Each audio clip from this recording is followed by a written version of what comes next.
గురువుగారు ఇప్పుడు గ్రహణం తరువాత ఈ కొంతమంది ఏంటి అనంటే దేవుడి చిత్రపటాలు ఏవైతే ఉంటాయో వాటిని తుడవకుండానే కొంతమంది దీపం పెడతా ఉంటారు. కొంతమంది తుడిచిన తర్వాత దీపం పెడతా ఉంటారు.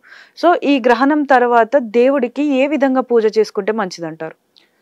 ప్రధానంగా ఇంటినంతా శుద్ధి చేసుకోవడం. మనము ఇల్లు వాకిలి అంతా కడుక్కోవడం. నీటితో శుద్ధి చేయడము.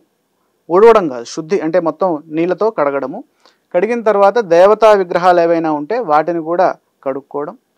ఇక చిత్రపటాలంటే కేవలం తడి బట్టతోటి తుడిస్తే సరిపోతుంది. వాళ్ళని డైరెక్ట్గా నీటిలో ముంచితే పాడైపోతాయి అవి.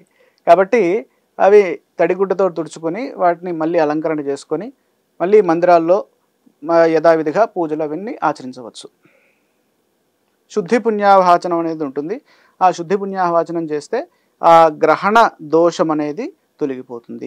అంటే పుణ్యాహవచనం ఎందుకు చేస్తారు? అక్కడ ఉన్నటువంటి గ్రహ భూ భాండ ఇవన్నీ ఏవైతే ఉన్నాయో అవన్నీ శుద్ధి అవ్వాలి అనేది ఉన్నది కాబట్టి ఆ శుద్ధి అవ్వడానికి పుణ్యాహవాచనం నిర్వహిస్తారు. అలా చేసినట్లయితే మనకి మన మనస్సు అలాగే ఇక్కడ సరౌండింగ్స్ అన్నీ శుద్ధి అవుతాయి అనేది ఒక భావన. నియంత్రత్వంతో ప్రజా ఉద్యమాలను ఆపగలరా? బెదిరింపులతో ప్రజా గొంతుకను నొక్కగలరా? తెలుగువారి మనస్సాక్షి సాక్షి టీవీ. సాక్షి టీవీ ప్రసారాల కోసం వెంటనే మీ లోకల్ ఆపరేటర్ను సంప్రదించండి.